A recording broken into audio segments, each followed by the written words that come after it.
The bitter steam from my chipped Bishop High coffee mug curled upward as my son kicked the back of my chair.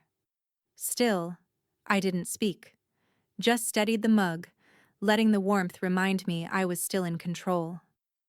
As the scent of burnt coffee thickened, it mixed with the silence he mistook for surrender. While the steam rose between us, I saw what I'd built. An ungrateful man raised on my patience. The same mug he once handed me on Mother's Day now trembled with truth. That's when I decided he could keep the basement, but not my bank accounts. All right, before we dive into this crazy story, do me a favor. Subscribe and tell us where you're watching from. Elaine sat at the kitchen table, her glasses perched at the tip of her nose, tracing the columns of numbers with the tip of her pen. The world outside was quiet, Spokane's gray skies clinging to the last hints of daylight. She was balancing the checkbook, a task that once seemed mundane, but now felt like the last thread keeping everything together. A small sigh escaped her lips, but there was a strange peace in the rhythm of the task. There was a right way to do things, a neat way, and she was doing it.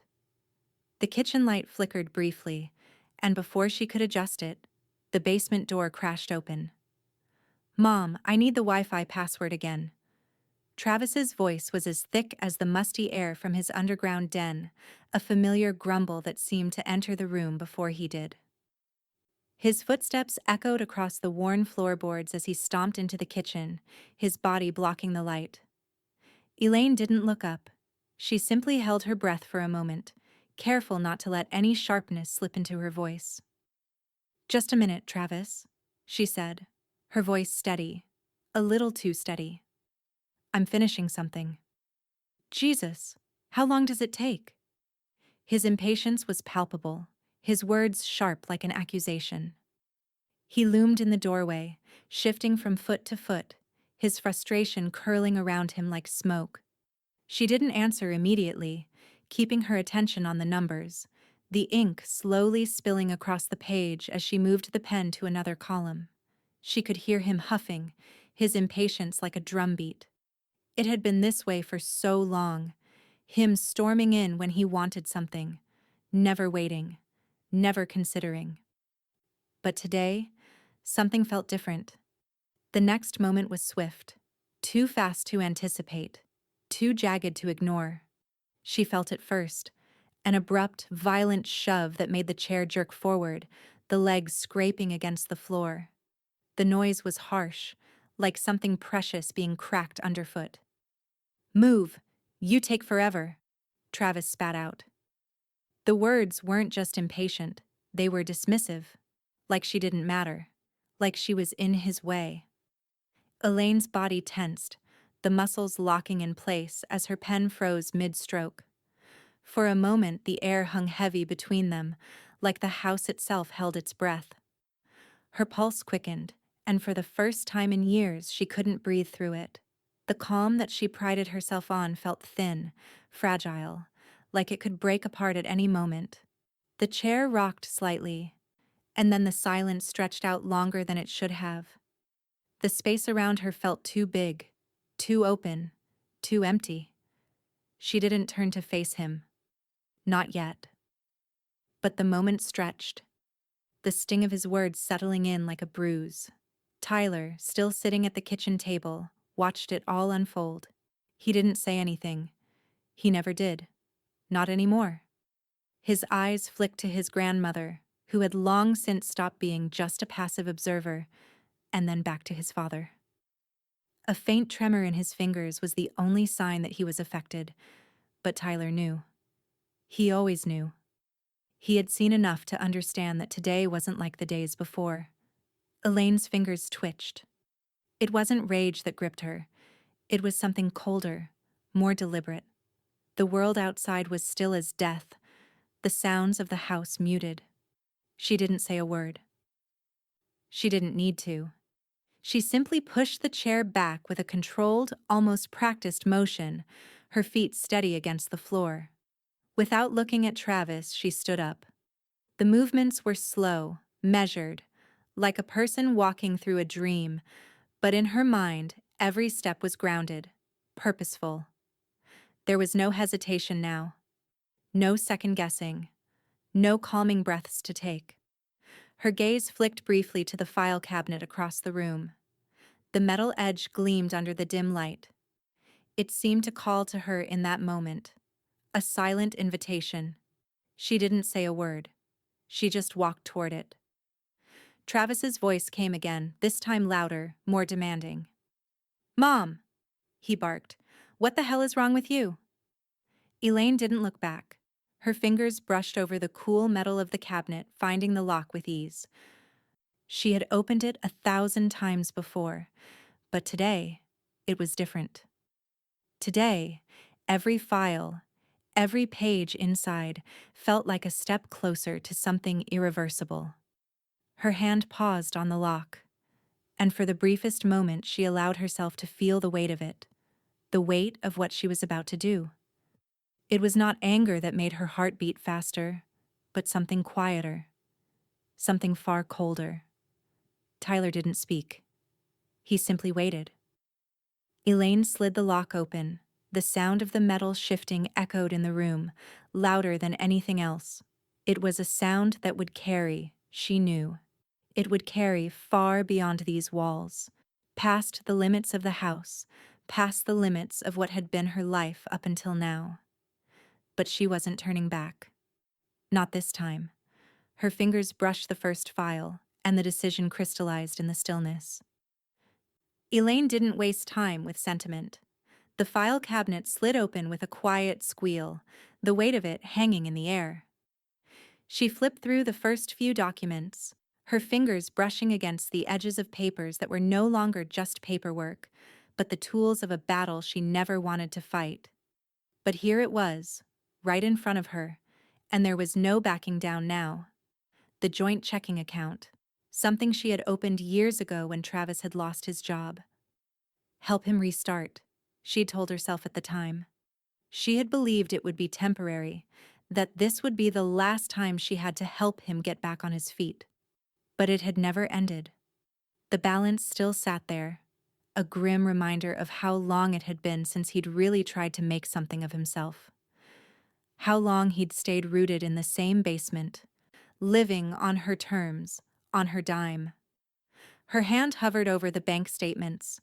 No more, she thought. No more helping. No more excuses. She moved to the next document, the auto insurance papers. His name still there, on the car she'd let him borrow when his was in the shop. But it was always more than that. It had been her car, her responsibility. Every time she signed the bill for the insurance, the weight of that little gesture was there, under her skin, like a slow-growing infection she could never quite shake off. She tore through it, flipping past pages, skipping over the small talk in the text. The utility autopay bills. His name on those too.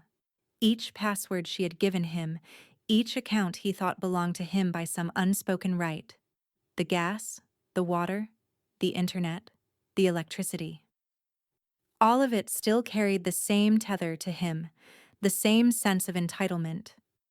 The weight of the decision she was about to make pressed down on her chest, but she didn't waver. A knock at the door broke the rhythm of the room. A pause. Elaine didn't flinch, didn't even move, but the corners of her mouth twitched slightly.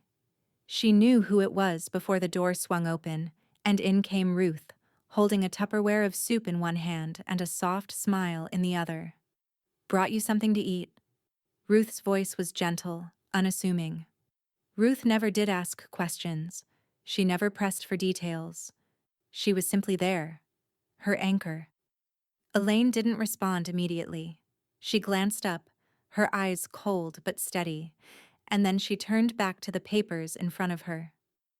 Ruth set the soup on the counter and moved closer, her eyes flicking briefly to the open file cabinet.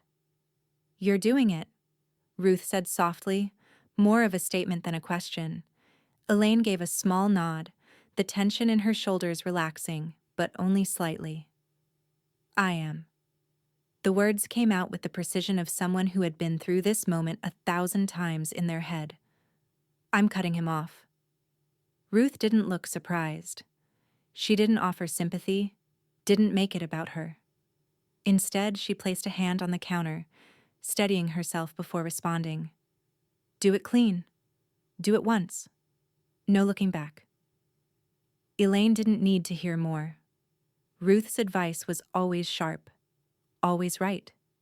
And Elaine had already made the decision. Her fingers flicked to the next file, the PayPal account. She'd let him use her account for small things. Groceries, a new game, even a subscription or two. But the thing was, there was always a next time, and the small things added up. More than once, she had found herself shaking her head at an unexpected charge. She'd let it slide just this once, but no more. The password she had offered him was now a key that no longer worked. Her hand paused on the mouse. Without hesitation, she opened her email, the cursor hovering over Cam Nguyen's contact info. The man was efficient, direct, and trusted. He had never questioned her choices, only executed them with the calmness of someone who had seen everything before. Elaine clicked open a new email. I need full account separation. No contact. She pressed send. The sound of the email sending echoed through the quiet of the house. For a brief moment, she let herself feel the weight of it, of that finality. Then, she returned to the rest of the accounts, starting to close out each one in its own way. Behind her, Tyler moved quietly into the kitchen, a small envelope in his hands. He didn't speak, but his presence was a solid thing, grounding her in the moment. His eyes flicked between Elaine and Ruth, then back down to the folder in his hands. Can I still stay for dinner? Tyler asked, his voice a bit too calm, as though he was pretending to be unaffected by the atmosphere in the room. Elaine turned, meeting his gaze. Always, she replied, her voice warm, though the distance between them was palpable. She could feel his eyes on her, but there was something else there now, a kind of quiet understanding. He knew. He had seen the slow erosion of boundaries, the compromises she had made. She gave him a small, almost imperceptible nod. Tyler took his seat at the table, opening the envelope. Elaine's eyes flickered back to the computer screen, to the accounts she was closing, but her thoughts drifted. Travis was out there, somewhere, angrier than ever. But she had just taken the first real step. She wasn't afraid anymore. The silence in the kitchen was heavy now. And for the first time in years, Elaine felt the weight of the silence shift in her favor. Elaine woke early, before the light reached the kitchen blinds. The air had that soft, blue-gray stillness that belonged only to the hour before consequence. She made coffee, poured it into her oldest mug, the one with the fading Bishop High School treasurer's office logo, and sat down in front of her laptop. The cursor blinked like a heartbeat on the login screen. One by one, she began. The Wi-Fi first. The router sat on the counter, little green lights flickering in rhythm with her resolve. She typed in the admin address, changed the network name from Bishop Home to Eben Lee, and entered a new password so long even she had to write it down twice to be sure. When she saved it, the lights blinked out, then came back weaker.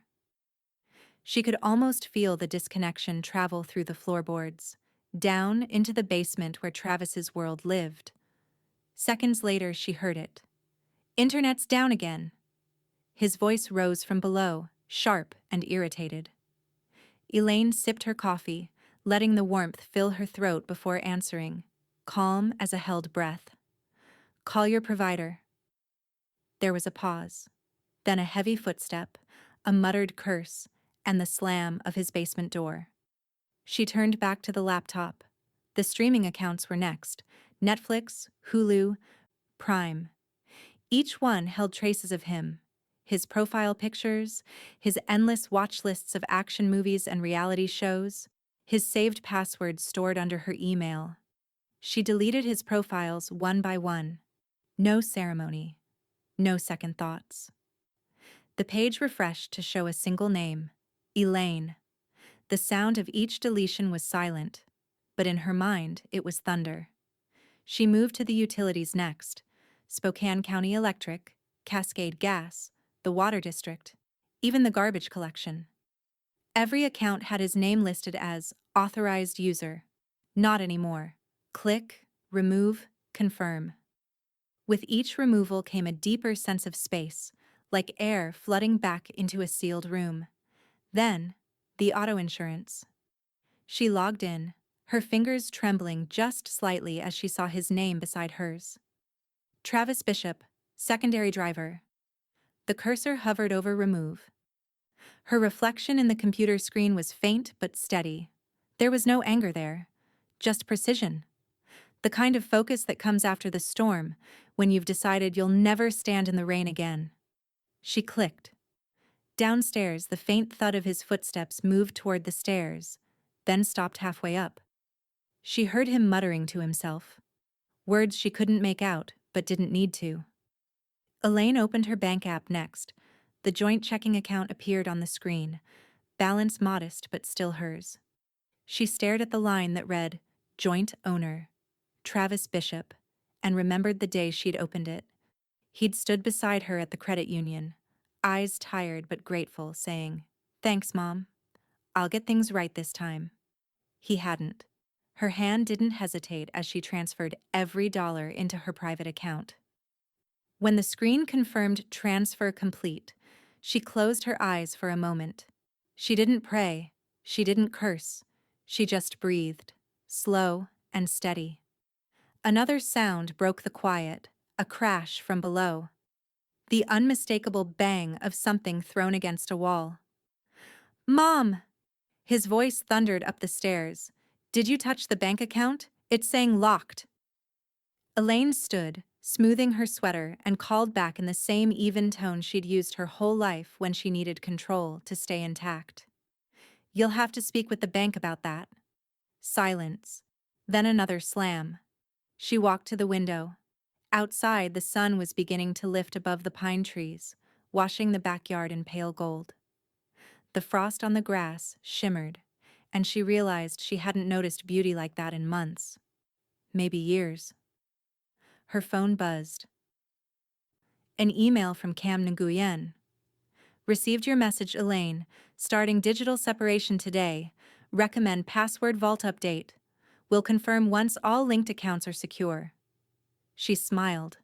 Small, quiet, satisfied. Returning to her laptop, she opened Hulu one last time. Travis's profile picture popped up, a photo of some movie poster he liked. She hovered the cursor over delete. "Goodbye," she murmured and pressed the key. Then a low rumble from the basement. The muffled sound of frustration, of a man realizing for the first time that something had truly shifted out of his control. Elaine didn't move toward the stairs this time. She didn't brace herself. She only whispered to the empty kitchen, "Actions have passwords, Travis. You just lost yours." Outside, the day fully arrived, spilling light through the blinds and across her checkbook, her coffee, her steady hands. She closed the laptop, stood, and straightened the files she'd left out the night before. The silence in the house wasn't tense anymore. It was clean. But as she walked toward the file cabinet, the floor creaked above the basement stairs. Travis was coming up, and this time she didn't feel even a flicker of fear. Travis's first instinct was to grab his phone, thumbing through his apps in quick succession, expecting the usual flow: Netflix, Amazon, YouTube, the bank app. Each one opened to the same message: account not found. His fingers trembled as he tried again, swiping and tapping, a string of error messages flashing in rapid succession. He ran downstairs, his mind clouded with confusion and rage. His pulse quickened as the familiar rhythms of his day shattered. Each app rejected him as if the house itself had turned its back. "Amazon's locked. My Hulu's gone. What the hell?" Travis muttered under his breath, storming toward the basement stairs, practically choking on the sound of his own frustration. He didn't understand. How could this happen? His phone buzzed, and the screen lit up with a notification from his bank. "Unable to access account. Your login credentials are incorrect." His heart skipped a beat. He opened the app again, but the error message was still there. "Shit!" he yelled, his breath ragged. He slammed his fist against the railing. She did something. He stormed up the stairs, not bothering with the usual careful steps that led him back to the kitchen. The door at the top of the stairs slammed open, and he burst into the room with the full fury of someone who had been robbed of something they thought was theirs. Elaine sat at the table, sipping her tea, as calm as she had been the entire morning. The warm amber liquid swirled in the cup, steam rising gently in the quiet room. She didn't flinch when he entered, didn't shift her gaze from the quiet, steady rhythm of her cup to the chaos he carried in with him. "What the hell did you do?" Travis demanded, his voice harsh, shaking with anger. Elaine's eyes lifted from her cup, not with the fear or hesitation that he had expected, but with a kind of cool composure that made his blood run cold. She didn't respond immediately. She simply sipped her tea again, her lips parting only briefly to release the steam into the air. The simple gesture felt like the starkest form of defiance, one that silenced the roar in his chest. "I moved," she said, her voice low but precise. Travis stared at her, unable to process her calmness. His mouth opened and closed in a spasm of disbelief. He was angry, yes, but now there was something else. A deep, gnawing realization that the balance of power had tipped irrevocably. He had never been denied, never fully turned away, not like this. But now, each failure to log in, every denied password felt like a wall closing in on him. "You can't just take everything," he snapped, his voice rising. Elaine's hand was still steady around her teacup, her fingers never trembling as she set it down with a gentle clink against the saucer. "I just did." He stared at her, his face flushed with fury, but beneath the anger was an edge of panic that he couldn't shake. For the first time, he felt small in this space he had once called his own. "Don't you dare try to play the victim now," he spat, his voice dripping with venom. "You're just vindictive." Elaine raised her hand, silencing him. The movement wasn't sharp, but it was enough to stop him in his tracks. She didn't need to shout. She didn't need to get defensive. She had made her choice, and the silence between them was its own form of authority. He stood there, mouth open, ready to lash out. But no words came. His mind raced, but nothing he said could change the sudden coldness of this moment. He realized, just for an instant, that he had underestimated her. He had thought of her as a passive force, someone he could always bend with his will. But now, in the stillness of that kitchen, he felt the weight of everything he had taken for granted. Ruth's voice broke the tension, soft but firm, from behind the kitchen door. She had been listening from the hallway, her presence a steadying force. "You need a will with teeth," Ruth said, her voice low, as if she too had been waiting for this confrontation. Elaine didn't look up at Ruth. Her eyes remained on Travis. "A will is only as strong as the hand that enforces it," she said, her tone cool and even, as though she were discussing something as simple as groceries. Travis looked between them, his anger twisting into something darker. He didn't know what to say anymore. It was as if every retort he had ever relied on had been stripped from him, leaving him exposed in a way he wasn't prepared for. "I'm not your enemy, Travis," Elaine added, her voice gentle now, though her words cut deep. "But you made me one." He opened his mouth to respond, but nothing came out. He couldn't even form the words to challenge her anymore. The silence in the kitchen grew, the kind that hummed with a strange electric quiet. He could feel the weight of every decision Elaine had made, and for the first time, he realized how deep the chasm between them had grown. She wasn't just cutting him off, she was severing the illusion that he still had any control over her life. Without a word, he turned and stalked toward the door, his footsteps heavy as he made his way back to the basement. But even as he descended the stairs, the house remained undisturbed, a calm fortress that held the truth. He had no place here anymore. Elaine sat back in her chair, looking down at the cup of tea in front of her. There was no joy in the moment, no sense of victory. Just the quiet weight of knowing that she had crossed a line from which there was no return. And for the first time in years, she felt the full strength of her own resolve. The cool, sterile smell of paper and ink filled the lawyer's office. It was a place of neutrality. No warmth, no comfort. Just the quiet hum of a printer in the corner and the faint murmur of traffic outside the tall windows. Elaine sat across from the polished oak desk, her fingers laced together, resting in her lap. She had done everything she needed to do in this room. Everything that would irrevocably shift the power balance between her and Travis. But this, the will, was the final seal. The lawyer, a man named Peter Green, looked at her across the desk, his fingers lightly resting on the papers in front of him. His gaze was both professional and sympathetic. A combination Elaine had grown to recognize, but never quite trusted. "You're sure about this?" he asked, his voice a little softer now, a hint of hesitation creeping into his tone. Elaine nodded, her gaze unwavering. "Absolutely." Peter adjusted his glasses and shuffled through the papers, his fingers moving over each page like he'd done 1,000 times before. But today, there was no routine to his motions. Today, there was something heavier in the air, something that had been pulled into place without any false pretenses. He reached the page marked beneficiaries and paused. "Travis," he said softly, looking up at her. "You're sure you want to remove him entirely?" Elaine's hand clenched on her lap. "Yes." Peter nodded slowly. "And you want to add Tyler as the sole heir?" Elaine's lips pressed together. She looked at the thick stack of papers in front of her, the lines she had drawn in her life now running through it all, her choices, her sacrifices, her patience. She thought of Tyler, of the quiet strength he had shown through everything, and of Travis, who had abused every opportunity she had given him. The man who kicked her chair. The man who thought nothing of her. "Yes," she said firmly.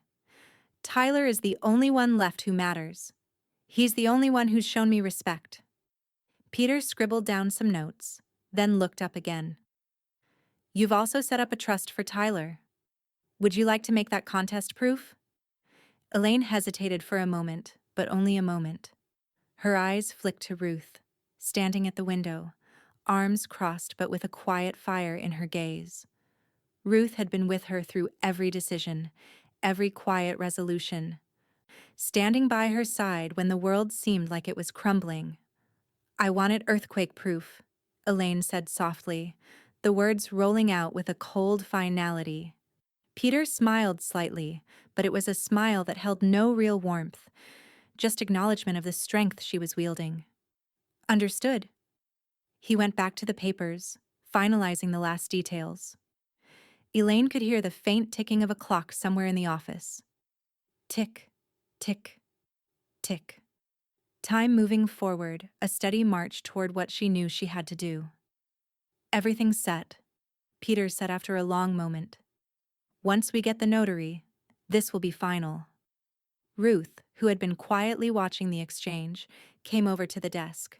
She leaned over, her sharp eyes scanning the papers, and then looked up at Elaine. "You sure, Elaine?" Ruth asked, her voice low but steady. Elaine met her gaze and nodded. "I've never been more sure of anything." Ruth smiled, a small, tight smile. "Good. Then let's make it official." Elaine stood up, her body feeling lighter than it had in days. Ruth followed her, and together they moved to the side of the desk where the notary was waiting. The man, a neutral presence who had said little since they arrived, stamped the first page, then signed his name. The sound of the stamp echoed in the room, sharp and final. Elaine's hand trembled just slightly as she took the pen in her fingers.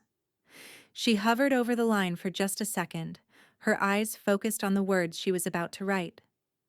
the words that would end Travis's connection to her. Then, with a steady hand, she signed. It was over. The papers slid across the desk to the notary, and as the man stamped the final page, Elaine felt a weight lift from her chest. A decision that had been long in the making. A boundary that had taken years to establish but was now unmistakable. She turned to Ruth, her voice steady as she spoke. It's done. Ruth's smile deepened, but there was no joy in it. You've got no more ties to him, Elaine. It's your life now. Live it. Elaine nodded, the finality of the words sinking in, grounding her. She glanced at the papers one last time. It felt like she had been holding her breath through the entire process, waiting for this moment to arrive. But now that it had, she felt no rush, no fear, just a calm understanding that she had done what was necessary. As the notary handed her the final signed page, she carefully folded it into her folder. Her life was her own again. Travis had no claim to it anymore. Ruth patted her shoulder. Now, let's make sure nothing else comes crawling back. Elaine didn't respond right away. Her mind was still on the paper, still on the decision she had made. The world outside the office window seemed a little brighter, the streets a little clearer. There was no more room for him, no more place for Travis in her life. And then, as she stood by the door, ready to leave this chapter of her life behind, the thought crossed her mind. What would Travis do next? But she quickly dismissed it. She had already moved. There was nothing left to fear. Elaine sat in the driver's seat of her car, the engine idling softly as the cool morning air filtered in through the cracked window. The sun had just begun to rise, casting a golden light over the trees lining the highway. Spokane, with its quiet streets and sleepy neighborhoods, seemed untouched by the weight of the decisions she had made. But inside her car, behind the wheel, it was different. The world felt vast, stretching out before her with the heavy certainty of what was to come. Her hands gripped the steering wheel, fingers pressed firmly against the leather.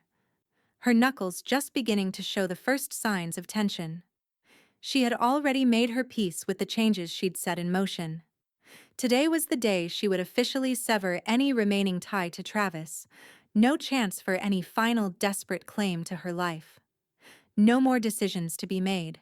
No more emergencies to manage. As she drove toward the county courthouse, the radio hummed softly in the background, an old song she remembered from years ago. The notes were comforting, but they felt like they belonged to a life that was slowly slipping away. The old, familiar Elaine, the one who had tried, again and again, to make things right with Travis, was gone. In her place was this woman, strong and steady, but also detached, as though a part of her had already moved on to something else. The courthouse came into view, its old stone facade standing proudly against the sky. The building was a monument to decisions made, to justice served, and today, to finality. She parked the car, the tires crunching against the gravel as she pulled into a spot near the entrance. For a moment she sat there, looking out at the brick steps leading up to the doors. There was no turning back now. The documents in the folder beside her were a reminder of that. Elaine grabbed her purse, slinging it over her shoulder, and walked into the building. The air inside was colder than the morning air outside, sterile and functional, filled with the muted sound of shoes echoing against polished floors. She went straight to the clerk's office, where she handed over the paperwork to officially remove Travis from her power of attorney and medical emergency contact. It wasn't hard. Not really. She had filled out the forms online earlier in the day. All that was left was the formality. The clerk stamped the documents, signing off with a swift motion, and handed them back to her. The last of Travis's ability to act on her behalf, to make decisions for her if she were incapacitated, was now null and void. But Elaine wasn't done yet. As the papers slid across the counter, she filled out the second set of forms, naming Ruth and Cam as her emergency alternates. She thought of the two of them, Ruth with her unwavering fierceness and Cam with his quiet competence. Both had become her pillars in this journey, supporting her in ways she hadn't realized she needed. She walked out of the clerk's office, holding the completed papers, the weight of them no heavier than a simple step forward. The courthouse doors opened in front of her, and she breathed in the cool air, feeling the slight pressure release from her chest. The task was done. One last thing taken care of. Cam was waiting for her outside, leaning against the stone wall, a folder in his hands. When he saw her approach, he straightened, offering a nod of acknowledgement. "Everything digital is now secure," he said, his voice steady, as always. Elaine couldn't help but feel a sense of calm settle over her at his words. Cam had handled the last of the digital legwork. The passwords, the accounts, the lockouts. She was free of any connection to Travis. The thought was oddly soothing. The life she had built, for better or worse, was now hers again. Completely. She gave him a small, appreciative smile. "Thank you." He nodded, not one for sentimental words. But his eyes reflected something deeper. Acknowledgement of the hard road she had walked to get here. Elaine turned back toward her car, the weight of the folder in her hand now feeling light, almost effortless. She opened the door, slid inside, and closed it with purpose. The moment felt final, complete. No more obligations, no more attempts to fix what couldn't be fixed. She started the engine, feeling the familiar rumble of the car beneath her. The streets in front of her stretched out, empty and open. It was as though the world had been waiting for this moment to clear, for her to finally step into something new. For the first time in years, she felt unburdened. She wasn't waiting for anything anymore. No calls, no messages, no emergencies. As she drove, the road ahead opened up. She passed the familiar landmarks, the grocery store, the park, the cafe she'd visited so many times before. Each place felt like it belonged to someone else now. There was nothing tying her to it. She was free. Elaine pulled into a small diner on the edge of town. It was a quiet, unassuming place, just the kind of spot she liked to visit when she wanted to be left alone. She parked, turned off the engine, and sat for a moment, watching the passing cars. When she walked inside, the bell above the door jingled softly, but she didn't notice. She wasn't looking for anything but peace. She ordered a simple meal. Nothing extravagant, just a quiet dinner for one. As she ate, the world outside the window grew darker, the shadows stretching longer. But inside, everything was calm, steady, and hers. She paid the bill, left a generous tip, and stepped back outside. The cold night air greeted her, a final reminder that everything had changed. As she drove home, the thought lingered in the back of her mind. What would Travis do now? But it was a fleeting thought. She had already moved. There was nothing left to fear. Elaine stood in the kitchen, her fingers tracing the rim of her coffee mug. The silence in the room, a rare gift she hadn't felt in what seemed like forever. The day was slipping into evening, and outside, the soft hum of the neighborhood was like a distant murmur. She had thought about Travis all day. What was he doing? Had he tried to reach out? Her phone buzzed on the counter, the sound breaking through the quiet like a sharp knock at the door. She didn't rush to answer. She already knew who it was. She'd been waiting for it. She picked it up slowly, her fingers brushing the screen, and saw the text from Travis sitting there, blinking back at her. "You're a heartless bitch. Don't ever contact me again." Elaine's heart didn't skip a beat. It wasn't the first time she'd heard those words, nor would it be the last. But this time, something felt different. Something in the finality of his message spoke to the last tether between them being cut loose. She didn't answer, not right away. Instead, she opened her Messages app and took a screenshot of his text. The words burned into her memory for a moment, but there was nothing left to be said. He had said enough. Elaine forwarded the screenshot to her lawyer, Peter Green, attaching a simple message. Please add a non-communication clause to the estate trust. Any harassment will be grounds for permanent exclusion. She pressed send and sat back, her eyes scanning the empty kitchen. The room felt different now, peaceful. But under that peace, there was something else. A quiet satisfaction, an understanding that the storm had passed, that nothing could get through anymore. She set the phone down and looked out the window, her thoughts drifting to the life she had just secured for herself and for Tyler. He had been with her through everything, her unspoken ally, watching silently as she fought battles that had stretched on for years. A knock at the door pulled her from her reverie. She didn't need to check the peephole to know who it was. She opened the door and there stood Tyler, his face just shy of a smile, holding an envelope in his hands. He had been unusually quiet today, as though a weight had settled on him too, as though he, too, could feel the shift in the air. He handed her the envelope. "Mom," he said, his voice steady but carrying a hint of something else, something deeper. "I wrote this for school, but I wanted you to read it." Elaine took the envelope, her fingers brushing against his. She pulled out the folded sheet of paper and unfolded it. Tyler's handwriting was neat, the words carefully chosen, each sentence grounded in something she hadn't known he was thinking about. She scanned the opening lines, her throat tightening as she read. "Who protects me?" The essay was a reflection, a quiet declaration of how Tyler had seen the world around him, the tension between her and Travis, the uncertainty that had hung over their lives for so long, and the way Tyler had witnessed her fight for herself, for him, in the quietest but most powerful of ways. The last line stopped her cold. "I protect myself, but I know my mom has always protected me, and I trust that she always will." Elaine held the paper for a moment, the words sinking in. Tyler had always been there, watching, understanding, even when she thought he wasn't.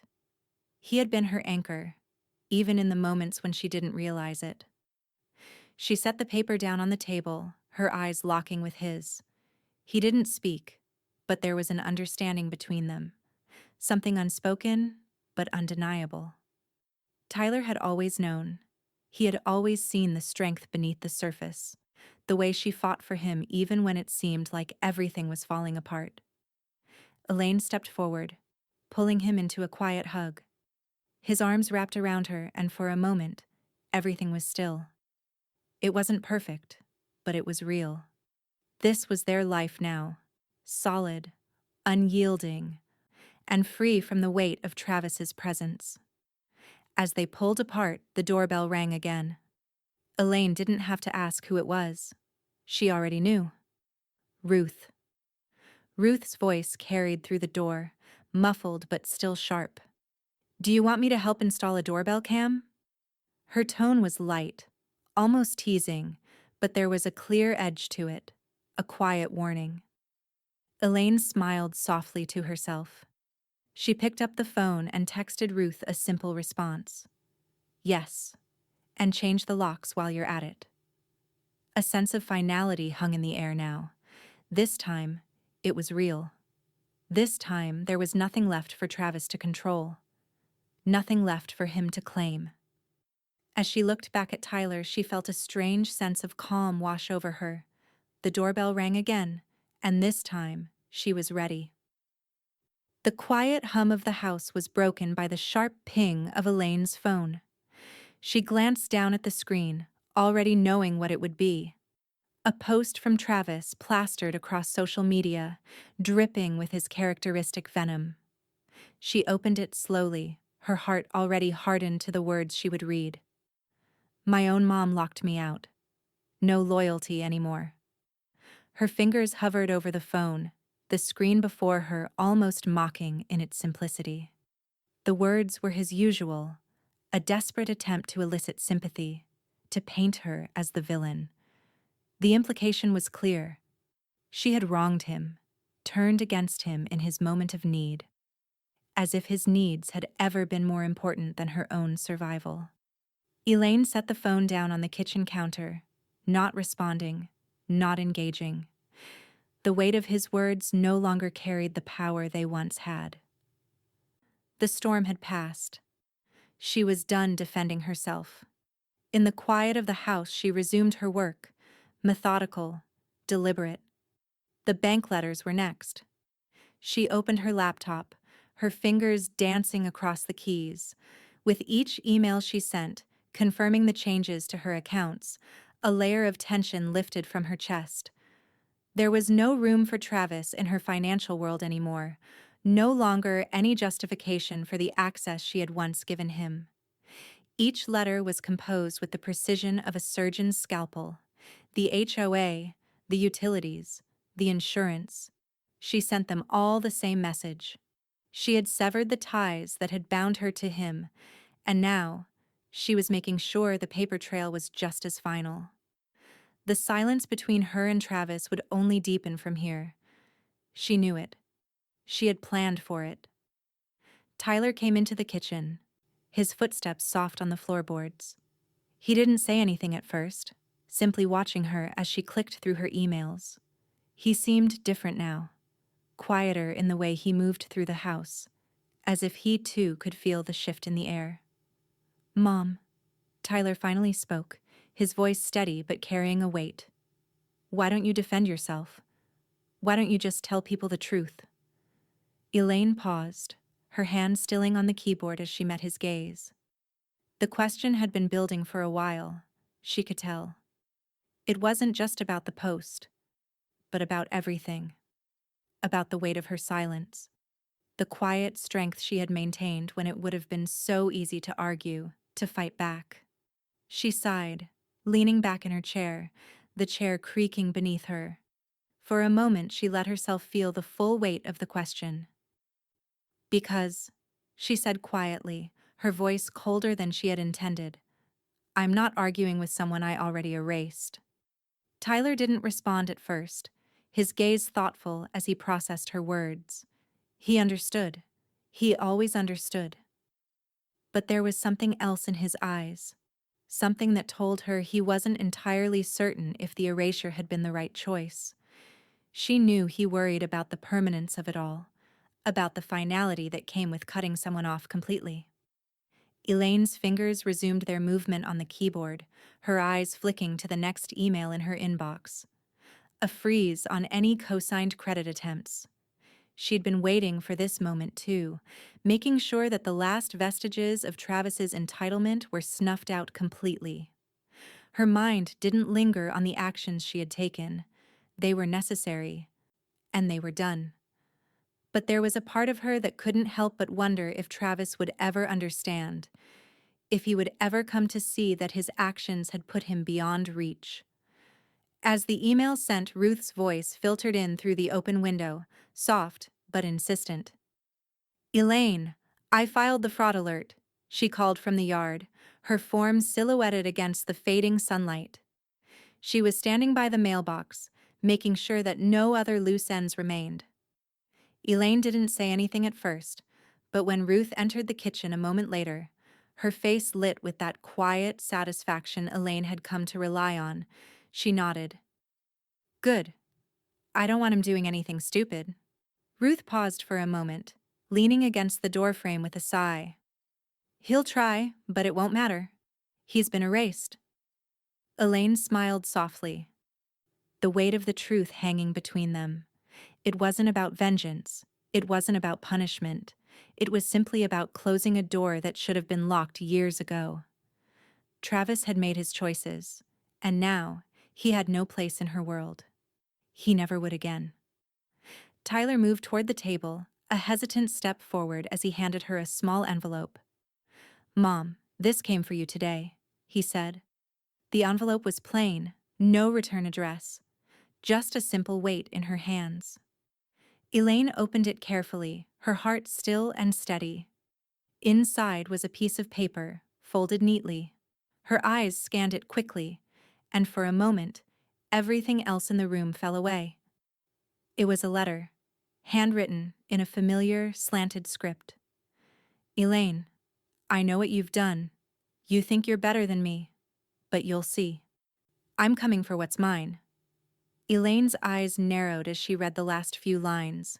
The words were dark, threatening, a last-ditch attempt to claw his way back into her life. She could feel the anger rising again, the surge of adrenaline. But then, it faded. She wasn't afraid anymore. She folded the letter in half, her movements slow but decisive. She dropped it into the trash, her gaze meeting Tyler's. There was nothing to say. Nothing left to prove. For the first time in a long while, Elaine felt the world finally shift into place. She had erased Travis, and now, she was free. Elaine sat across from Molly at their usual cafe, the quiet clink of cups and soft chatter around them forming a backdrop to the tension that hung between them. The table was small, the kind where the proximity made it hard to pretend you weren't part of each other's lives. She'd asked Molly to meet, but she didn't expect the comfort of old times. There was no warmth here anymore, just the sharp reality of the choices she'd made and the life she was now living. Molly stirred her coffee, her eyes downcast, avoiding the direct gaze that Elaine had grown used to. She hadn't seen her ex-sister-in-law in a while, maybe months. And even then, their conversations had been fleeting, surface-level things that barely skimmed the depth of everything that had happened. But today, there was no avoiding it. Today, Elaine had something to show her. "You said you wanted to talk," Molly said, her voice quiet, as though unsure of what to expect. She glanced up from her cup, her eyes flicking to the small, inconspicuous tablet Elaine had placed on the table between them. Elaine didn't respond at first. She just tapped the screen, the familiar hum of the security camera footage beginning to play. The clip was brief, just a few seconds, but it spoke volumes. There was Travis, standing in the kitchen, his face flushed with impatience, his hand lifting to kick the back of Elaine's chair. The clip caught it all. The sudden, sharp motion, the violence of the gesture, and the look in his eyes as he said, "Move. You take forever." Elaine let the footage play, the silence between her and Molly thick with unspoken words. She watched Molly's face as the scene unfolded, her lips pressing together, her fingers gripping her mug so tightly that her knuckles whitened. When the clip ended, Molly set the coffee down with a deliberate slowness, her gaze fixed on the table, avoiding Elaine's. "He said it was an accident," Molly finally said, her voice tight, like she wasn't sure if she could believe the words coming out of her own mouth. Elaine didn't blink. She didn't flinch. She just set her own mug down, the warmth from the coffee dissipating in the cool air around them. "Accidents don't require passwords," she said, her tone flat, devoid of the anger that could have followed the words. The words hit the table like a stone, their weight undeniable. Molly didn't meet her eyes. Instead, she stared down at her coffee, her lips pressed into a thin line. The years of strained relationships, the history of broken promises. It was all there between them, unspoken, unacknowledged. But today there was no room for silence. Elaine leaned forward, her fingers curling around the edge of the tablet. "I'm done pretending that what he did doesn't matter, that it's not who he is." Molly's eyes flickered to her, the soft flicker of recognition passing across her face. She knew. They both knew. Travis had always been a taker, always looking for someone to lean on. But now, the reality was inescapable. Elaine had cut him out. There would be no more chances, no more excuses. Elaine pushed the folder she'd been carrying across the table to Molly. It was thin, the edges sharp and crisp, like the finality of the actions inside. She slid it toward Molly, and with a hesitant glance, Molly opened it. Inside was the new estate document, her will. the one that removed Travis entirely and left everything to Tyler. Molly's gaze lingered on the page, her fingers brushing across the legal jargon with a hesitant reverence. Her voice, when it came, was small. "You've really done it. You've erased him." Elaine watched her, the silence stretching between them. Molly was the one person who might have understood, who might have seen the old patterns before Elaine had ever fully recognized them. And still, there was the faint trace of doubt in her voice, of worry for Tyler, for the fallout, for the things that could never be undone. "I don't blame you," Molly added, almost to herself. "But I just worry about Tyler." Elaine shifted in her seat, her gaze hardening slightly as she spoke. "Tyler will be fine. He's stronger than you think. And he's seen what I've done. He understands." Molly didn't argue, but there was a soft sadness in her eyes as she folded the will back up and handed it back across the table. "I hope you're right," she murmured, her voice barely above a whisper. The room felt smaller then, the quiet between them heavy with the weight of years. There was no coming back from this. Elaine knew it, and Molly knew it too. Elaine sat back, her fingers resting lightly on the edge of the table. She didn't feel a rush of vindication or a need to explain herself. She wasn't looking for forgiveness, or even for understanding. She had made her decision long ago, and now it was final. The silence stretched, and for a moment they simply sat there. Two people who had once been bound by family, now sitting at a table where all the old ties had been severed. Molly stood up first, pushing her chair back with a soft scrape. She didn't say anything else, just gave Elaine one last look before walking toward the door. Elaine watched her go, but her thoughts were already elsewhere, focused on the life she had ahead of her. She wasn't looking back. Not anymore. The door clicked shut behind Molly, and Elaine sat alone at the table, the truth finally settling into place. And in the silence that followed, Elaine knew this was the end of the story. There would be no more twists, no more surprises. Everything had been said. The morning was quiet, the air crisp as it slipped through the slightly cracked windows. Elaine sat at the kitchen table, her fingers curling around her coffee cup. The steam rose lazily from the dark liquid, and she stared into the cup for a long moment, her thoughts distant, floating between the past and what was ahead. Her phone buzzed, the sudden vibration breaking through the stillness. It was a text from Cam. "He's at the credit union. They flagged his application. ID mismatch."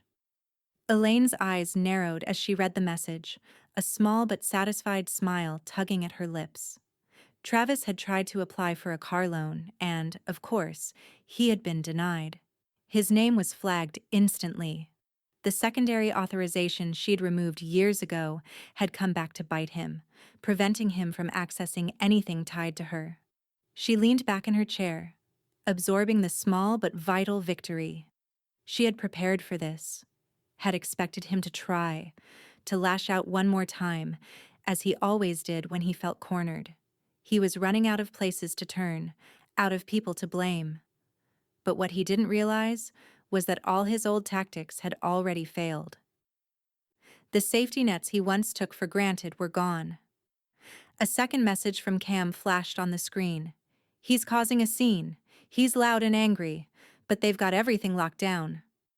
Elaine's thoughts turned to the credit union. She could almost hear the muffled voices now, the frustrated shouts, the panic as Travis tried to convince them he was still entitled to what wasn't his. His desperation was palpable, and it made her feel lighter. She had done the right thing. He had tried to control everything for so long, thinking he could manipulate his way through life. But now, his world was unraveling at the seams. Elaine set the phone down, taking another sip of coffee. Her mind wandered to what had happened at the bank, the moment when she'd finally pulled away the last of his access, the moment when she had said enough. There was a knock at the door. Elaine's mind snapped back to the present, and she walked to answer it, knowing who would be on the other side. Ruth was standing on the doorstep, her usual confidence in full force. "I heard about the credit union," she said, her tone sharp, but there was a hint of amusement in her eyes. "He's really losing it, isn't he?" Elaine didn't smile, but the corners of her mouth lifted slightly as she stepped aside to let Ruth in. "It's good to know he's finally feeling the consequences." She closed the door behind her, her thoughts momentarily drifting to the days before, when she had felt the same helplessness, the same fear of Travis's manipulations. But now, she felt unburdened. Ruth walked into the kitchen, perching herself on the edge of the table. "You didn't just revoke access, you revoked entitlement," she said, her voice almost reverent. Elaine met Ruth's gaze, her heart steady in her chest. "And I feel lighter." Ruth leaned forward slightly, her brow furrowing. "You sure?" "Because he's not done. He'll come back at you from another angle.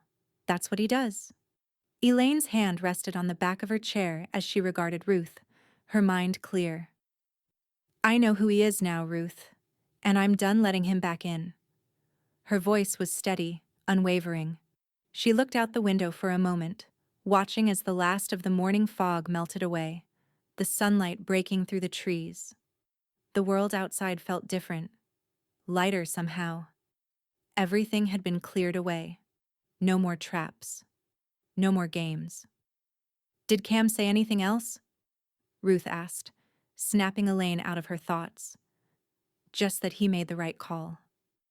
Elaine's lips curved slightly as she glanced over at Ruth. "It's over. For good." The doorbell rang, interrupting their moment of quiet understanding. Ruth raised an eyebrow, but Elaine shook her head. "No more distractions," she said softly, her voice filled with quiet resolve.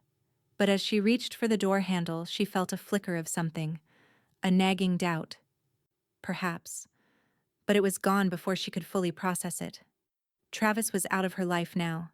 Completely. She opened the door to find a letter waiting for her, a thick envelope with no return address. Her fingers hesitated over the paper for just a moment, and then, with a deep breath, she tore it open. Inside there was a single sheet of paper. No return address, no name, just a single line. "You can run, but you can't hide. I'll find a way back in." Elaine felt the old, familiar flicker of tension that had plagued her for so long, but it was different now. She wasn't afraid. There were no more ways back in. Ruth, watching from the kitchen, gave a short laugh, as if to herself. "He really doesn't get it, does he?"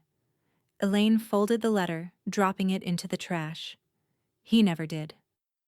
And with that, the last of his presence faded away, leaving nothing behind but a life that was finally, her own. Elaine woke with a start, her pulse racing, the remnants of a dream fading like smoke. The first thing she noticed was the silence. The house was still, but the air felt different, heavier, like something had shifted in the night. She sat up slowly, feeling the weight of the room settle around her, and that's when she saw it. The file cabinet door was slightly ajar. Her heart skipped a beat. She didn't need to check every drawer, didn't need to see the scattered papers to know that something wasn't right. The organized chaos she had built, the neatly stacked files that had been her fortress for so long, was disturbed. Her thoughts flashed to the envelope she'd received the day before. Travis's threats, the way his presence had lingered, even in his absence. She had been so sure he was out of her life, completely erased. But now, in the dim light of morning, the reality settled in. He had crossed a line she'd never let him near before. Elaine stood up, her feet barely making a sound on the hardwood floor, and moved toward the file cabinet. As she opened the drawer, her stomach twisted. Everything was out of order, as if someone had rifled through it all, looking for something. A cold knot formed in her chest as she flipped through the papers. Then Tyler's voice, soft but unmistakable, broke through her thoughts. "I'm sorry, Mom." Elaine froze mid-motion, her hand still gripping the file folder. She turned slowly to see Tyler standing in the doorway, his face pale, his eyes wide with the kind of guilt that always hit too late. "What is it, Tyler?" Her voice was calm, but she could feel the tension winding through her, like a string ready to snap. He swallowed, his eyes not meeting hers. "He was looking for your bank stuff," he said, his voice cracking slightly. "I thought he'd left for good, but when I woke up this morning, I found him. He was in the office." Elaine's breath caught in her throat. Her eyes flicked to the scattered papers again, the realization sinking in. Travis had been there. He had come back. And now, he had overstepped every boundary she had set. "He broke in," she murmured, more to herself than to Tyler. I thought I was safe." Tyler's voice trembled. "I didn't know what to do. He said he was just looking for his stuff, but I knew it wasn't right." Elaine exhaled slowly, the weight of the situation finally hitting her. She had spent so long building walls, erecting barriers, but Travis had broken through them. And now, she had to respond. This wasn't a fight she could let slide. "You did the right thing by telling me," she said, her voice steady despite the fury building inside her. "Now, we make sure he never gets close to us again." She grabbed her phone from the counter and dialed the police, the words coming automatically, already formulated in her mind. As she explained what had happened, how Travis had come back into her life, violated the sanctity of her home, and attempted to interfere with her financial security, she could feel the cold sweep through her body. She was no longer just protecting herself, she was protecting Tyler. The officer on the other end listened patiently, asking the usual questions about location and the nature of the incident. Then, after a long pause, he said, "Do you want to file a restraining order?" Elaine didn't hesitate. "Yes, and I want it to stick." Her fingers tightened around the phone as the words left her mouth. There was no more room for ambiguity. No more room for Travis to sneak back into her life and twist his way into her world. The officer confirmed the details, and after a few more minutes, the call ended. Elaine stood still for a moment, the phone pressed against her ear, the room heavy with silence. Tyler was still standing in the doorway watching her, but there was a quiet sense of relief in his eyes now. The truth was out. They were both free, or at least on the path to it. Elaine walked over to the kitchen counter, picked up her coffee cup, and took a slow sip. The warm liquid was a small comfort in the storm of thoughts racing through her mind. She had done everything she could to protect them, but now, it wasn't just about locking doors and cutting ties. It was about ensuring that Travis would never again have the power to turn their lives upside down. "I'm going to handle this," she said quietly, her voice thick with determination. "We won't have to worry about him anymore." There was a knock at the door, firm and insistent. Elaine looked at Tyler, who nodded, his expression calm but resolute. She walked to the door and opened it to find Ruth standing there, a package in her hands. Without a word, Ruth stepped inside, her eyes immediately scanning the room. She didn't need to ask. She had seen the look on Elaine's face. Ruth knew what had happened. "You've filed the report?" Ruth asked, her voice low but firm. Elaine nodded, then handed her the phone. "He crossed a line. We're not letting him back in. Not ever." Ruth took the phone from her, already dialing another number as she spoke. "I'll handle the paperwork. I'll make sure the restraining order is filed and enforceable." Elaine turned back to Tyler, who was watching them both with a quiet sense of understanding. She could see the tension easing in his shoulders, the weight lifting slowly, piece by piece. In that moment, Elaine realized that the last vestige of Travis's hold on her was finally slipping away, and this time she wasn't just closing doors. She was locking them. Permanently. There was no going back. Elaine sat in the courtroom, the quiet murmur of voices around her a distant hum. The walls were imposing, cold, and formal, but there was a sense of peace in the structure now. Peace she hadn't felt in years. The weight of the past was finally being lifted off her shoulders. She looked down at the legal papers in front of her, the petition for the no-contact order she'd filed just days before. The ink was still fresh, the terms clear and irrevocable. 500 feet from me. No entry to my property. No digital interference. The words were a shield, and she was about to see them fully enforced. The court had granted her request without hesitation. The judge had read the terms, nodded, and signed the order with barely a pause. The decision had been swift, as though everyone in the room had been waiting for this moment as much as she had. A low voice broke through her thoughts. "It's done, Elaine. It's real now." She looked up to see Ruth standing beside her, a folder in hand, her face soft but resolute.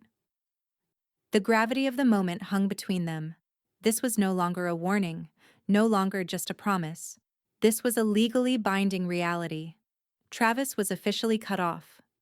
No longer a part of her life. No longer a part of anything.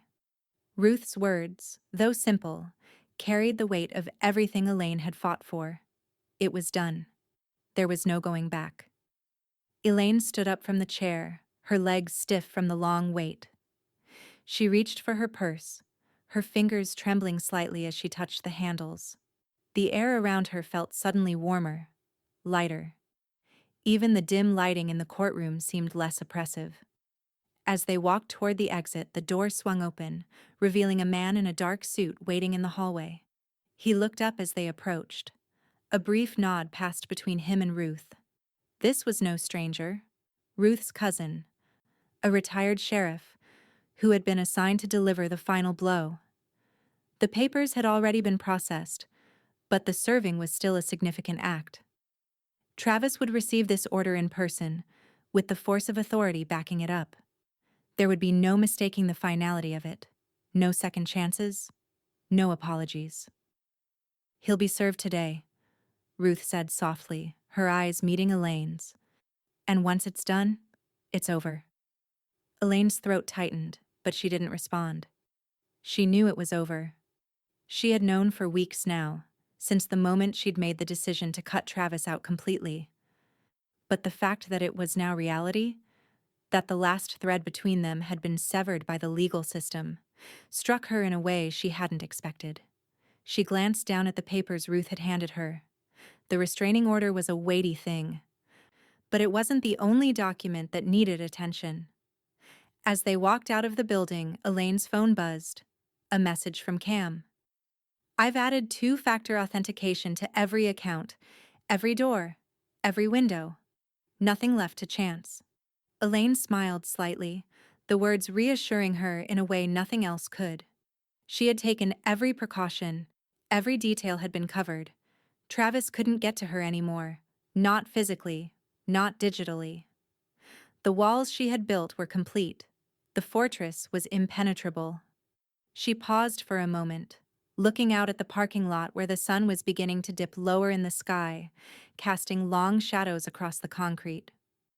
The weight of what she had done settled fully onto her.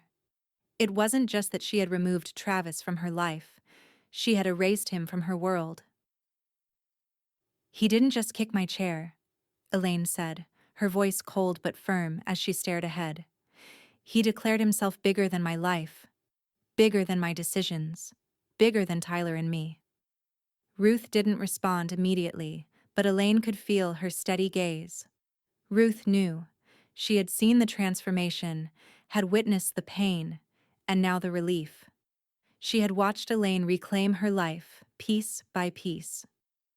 "He's not," Tyler said from behind them, his voice quiet but filled with certainty. He had been walking just a few paces behind, his expression a calm reflection of everything they had just fought for. There was no hesitation in his words, no doubt. Elaine turned to look at him, a slow smile curling at the corners of her mouth. He had been with her through it all, the guilt, the confusion, the sacrifices. And now, he was here, standing beside her, unwavering. "No," Elaine said softly, her voice more assured now. "He's not." The weight that had settled on her chest for years, through all the arguments, the manipulations, the broken promises, began to lift, piece by piece, with each passing second. For the first time in a long while, Elaine felt free. There was no more fight, no more chasing after something that didn't want to be caught. She had erased him completely from her life, and nothing could bring him back. She closed her eyes for a brief moment, letting the peace wash over her, knowing she had made the right choice. And in the distance, she could almost hear the faintest sound of a door closing. Forever. Elaine sat in front of her laptop, her fingers hovering over the keyboard. The glow of the screen was faint in the dimly lit room, and the silence around her was deafening. She had been at this for hours, going through each email, clearing out the old, the irrelevant, and the painful. It felt like a ritual of sorts, cleansing herself of the remnants of a life she was determined to leave behind. Her mouse hovered over a new notification. The subject line was simple, unremarkable. From Travis Bishop. She clicked on it, expecting nothing more than the usual angry ramblings, the accusations she had come to expect from him. But as she read the email, her breath caught in her throat. The message was calm, composed, almost eerily so. The words were an attempt at reconciliation, a manipulative plea wrapped in a false veneer of remorse. It was a message designed to weaken her resolve, to make her doubt the strength of the walls she had built. "Elaine, I've thought about everything. I know I've messed up, but I'm ready to make things right. I'm asking for a chance, for you to let me back into your life. You know I need you, and you know Tyler does too. Please, let's fix this." Elaine stared at the words for a long moment, a deep breath rising in her chest. Her mind immediately flared with the familiar sense of anger, the anger that had been the bedrock of her decisions. But there was something else too, something cold and empty, a recognition that this was not the man she had once hoped he could be. This was the same manipulative, self-serving Travis, using guilt and false promises to chip away at her resolve. She reached for the mouse, moving it slowly over the screen, her thumb hovering over the delete button. But something held her back, something deep in her gut, and she clicked mark as spam instead. The message vanished, slipping into the digital ether where it belonged, never to be seen again. Her phone buzzed, an alert from her lawyer, Peter Green. Elaine picked it up and read the message. "Do not respond to the email. Any reply could void the protection clauses. Stay strong. You've done the right thing."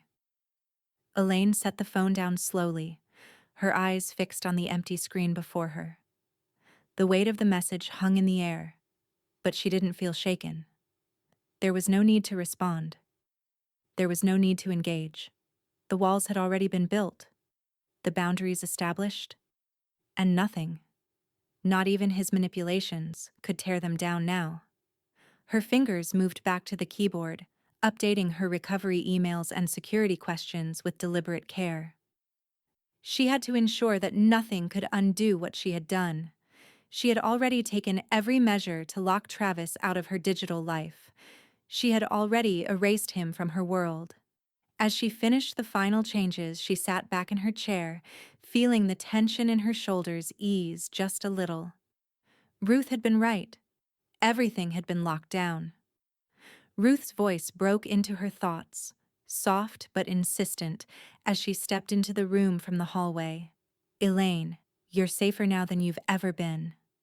Elaine looked up at her, a small smile touching the corners of her lips. "Because I stopped treating survival like betrayal." Ruth nodded slowly, her expression unreadable but firm. She had seen Elaine's journey, the pain, the hesitation, the moments of weakness. But now the finality of Elaine's decisions was clear, and Ruth was here to witness it all. Elaine's phone buzzed again, but she ignored it. There were no more calls to make, no more decisions to second guess. She stood up, the small weight of satisfaction settling into her chest. She wasn't looking over her shoulder anymore. The past was behind her, and with each step she took forward, it seemed further and further out of reach. There was a slight tremor in the air as she turned toward the window, staring out at the fading light of the day. The sky was darkening now, and the world outside felt as empty and unburdened as she did. The silence was hers. The doorbell rang, slicing through the quiet, and she froze. Elaine glanced at Ruth, who raised an eyebrow in silent question. Elaine had already known. She didn't need to check. This wasn't the end. It was just the beginning. With deliberate steps, Elaine walked toward the door, her heart steady, her resolve stronger than it had ever been. And as she reached for the handle, she knew, whatever came next, she was ready. Elaine stood at the top of the basement stairs, her hand resting on the railing, her gaze fixed on the space below. The basement had always felt like a forgotten part of the house, a shadowy extension of the life she'd lived with Travis. It had once been his domain, a place where he sprawled and took what he wanted, making himself comfortable in her home, on her terms, without ever considering the toll it took on her.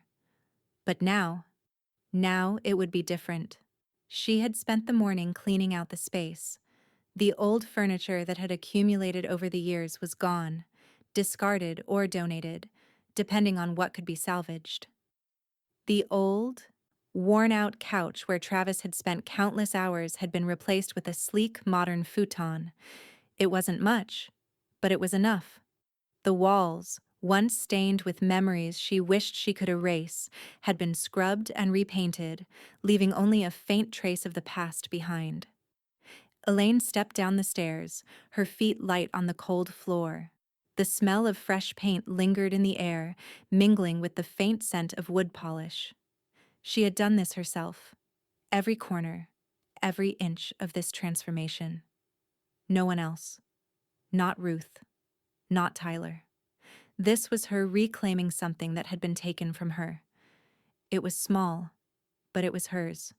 She stood in the middle of the room, taking in the space, her eyes resting on the fresh coat of cream-colored paint on the walls. She could still see the scuff marks where Travis's chair had once scraped against the surface, where his impatience and anger had left an imprint. She walked over to that spot, her fingers tracing the place where the chair had once hit, and she smiled faintly. There was a satisfaction in the act of covering it up, in the gesture of erasing something permanent from the past. She reached for the small tin of touch-up paint she'd left on the floor and began to cover the marks, her movements deliberate, almost meditative. With each stroke, the room began to feel lighter, freer, as if the weight of the past was being scrubbed away, layer by layer. When the wall was done, she stepped back, inspecting the work. There was a smoothness to the paint now, a clean finish. She stepped toward the opposite side of the room where a small plaque sat on a shelf, waiting to be hung. The words were simple, but they held a deep significance.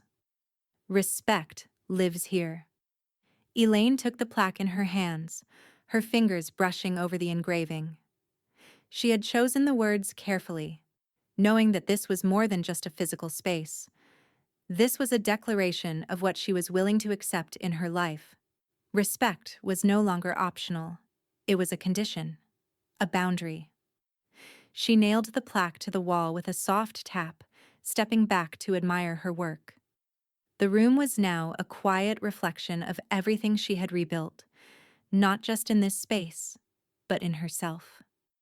It was Tyler's room now, a guest studio just for him, a space where no one could invade, no one could take. It was his place of safety. The doorbell rang, a familiar sound breaking her thoughts. Elaine paused, her hand on the doorframe, before she made her way to the front door. When she opened it, Ruth stood there, her arms laden with a steaming teapot and a small tray of cups. "I thought you might need a break," Ruth said, her voice light but knowing as she stepped into the house with her usual purpose. "You've been working hard in there?" Elaine smiled, stepping aside to let her in. Ruth's presence was a comforting constant in a world that had often felt out of control. She placed the tray on the kitchen counter, her eyes scanning the space. "Looks like you've made it your own," Ruth said, her eyes warm with approval. Elaine nodded. "It's for Tyler. Just somewhere safe." Ruth smiled, her gaze softening. She sat at the kitchen table and poured the tea. "You're safer now, Elaine. I can see it in you." Elaine sat down across from her, taking a cup, but her eyes were drawn to the small, shredded pieces of paper Ruth had placed on the table. Elaine glanced at Ruth, a question rising in her chest. "I thought you might want to see this," Ruth said, gesturing to the pile of paper. "It's Travis's apology letter." Elaine's fingers hesitated over the teacup. The letter. That last attempt. Ruth had shredded it, but the remnants were still there. Fragments of Travis's last-ditch effort to worm his way back into her life. Elaine took a deep breath, her hand closing around the handle of the cup. "I don't need to see it. I've seen enough." Ruth raised an eyebrow but didn't argue. "Fair enough," she said, leaning back in her chair. Elaine sat in the quiet for a moment, the warmth of the tea filling the space between them. She could hear the faint rustling of the wind outside, the house settling in the stillness. The past was fading, but there were remnants of it left behind, in small pieces, like the scraps of Travis's letter. She stood, turning toward the window, looking out at the yard where she had planted new flowers that morning. The sun was low in the sky now, casting a soft glow over the delicate blooms. It was a small act, planting those flowers, simple, beautiful, but it symbolized something bigger: growth, renewal, and the strength to move forward. She walked outside, taking in the sight of the flowers. The soil was fresh, and the vibrant colors stood in stark contrast to the gray walls of the house, a reminder that something good could still take root, even after the hardest seasons. Ruth stepped beside her, her voice soft but certain. "Nothing that kicks stays rooted." Elaine smiled, her heart lighter than it had been in years. She stood there, feeling the warmth of the sun on her face, knowing that Tyler was safe, that the space she had carved out for herself was just the beginning. There was still a long way to go, but now, for the first time in a long while, she felt like she could breathe. Tyler came outside then, standing beside her, his hands in his pockets. He glanced over at her, his face serious but soft. "Thanks for not giving up on me." Elaine met his gaze, her heart swelling with a love she could hardly put into words. "I never will." They stood together, looking out at the garden, the soft breeze moving through the flowers. The world felt bigger somehow, as if they were standing on the edge of something new, something full of possibility. And as Elaine looked at Tyler, she knew there was nothing, not a single thing, that could ever take this from them again. Elaine walked through her house with slow, measured steps, each room a quiet testament to what she had fought for. The walls, once filled with the weight of memories, some painful, some suffocating, now felt open, alive with the promise of what was to come. Her feet moved silently across the hardwood floors, and for the first time in years, she felt the house around her like it was hers again, completely and unequivocally. The kitchen, once a battleground of quiet resentment, now felt like a sanctuary.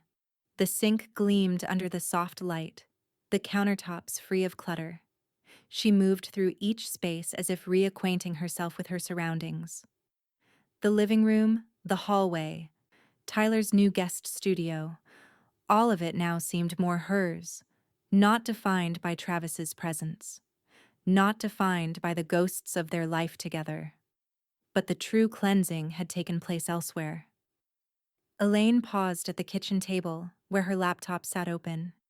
She had done everything she could to sever the connection, blocked, deleted, removed. But there was one last thing to confirm. She sat down, fingers dancing lightly across the keys, checking each account with precision.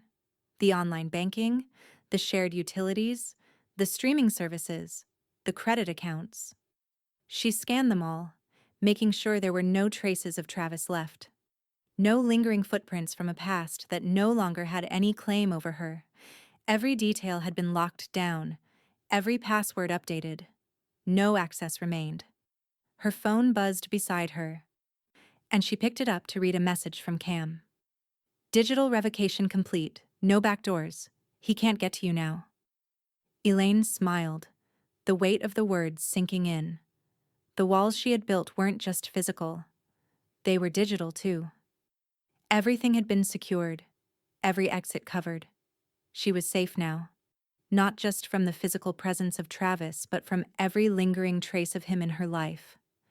She stood up and moved to the kettle, filling it with water before setting it on the stove to heat. The warmth of the kitchen was comforting, but it was more than that. It was a signal. A sign that she was finally at peace in her own home. As she waited for the water to boil, Elaine picked up her journal from the counter. It was something she hadn't written in for months, but the pages were filled with the story of her life, her fears, her hopes, the decisions that had shaped her, and the moments when she'd chosen to take back control. She opened it to a blank page and began to write. The words came easily now, like they had always been there, just waiting for her to acknowledge them. He underestimated how much I remembered. He overestimated how much I'd forgive. The kettle whistled softly and she stood, pouring the steaming water into a mug. She sipped it slowly, the warmth of the tea settling in her chest. And as she did, a quiet peace washed over her. This was the end of the constant tension, the fear, the waiting for something to go wrong. She placed the journal down and turned back to the kitchen table. Tyler's voice drifted in from the other room, soft but insistent. "Mom, dinner's ready." Elaine walked toward the dining room where the table was set, the silverware gleaming in the soft light of the overhead chandelier. There was a feeling of finality in the air. Everything had come full circle. The last of Travis's influence was gone, and the future ahead of her was hers to shape. She sat down at the table, Tyler across from her, his usual quiet smile in place, but something more in his eyes now. A quiet understanding of everything she had done for him, for them both. Ruth entered the room just as they were about to begin. She raised her glass in a small but meaningful toast. "To closure with clean passwords," she said, her voice full of a dry humor that had been hard-earned over the years. Elaine raised her glass in return, feeling the weight of the words sink into her bones. It wasn't just about security. Not anymore. It was about the finality of it all. The truth had been spoken. The lines drawn, and nothing, not even Travis, could cross them now.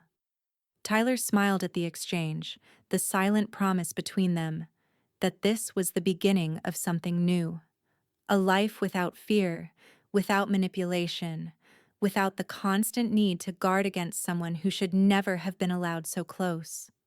Elaine set her glass down, her gaze meeting Tyler's across the table. His eyes were steady, a quiet strength she had seen growing in him over the past few weeks. She felt the weight of all that she had done, of all that she had rebuilt, and it filled her with something she hadn't felt in a long time: relief. The final line of the day came, like a declaration. My son kicked my chair and said, "Move."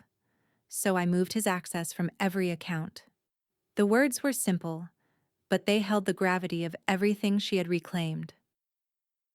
And as they sat together, eating dinner, the house quiet around them, Elaine knew that no matter what came next, she was finally free. For good.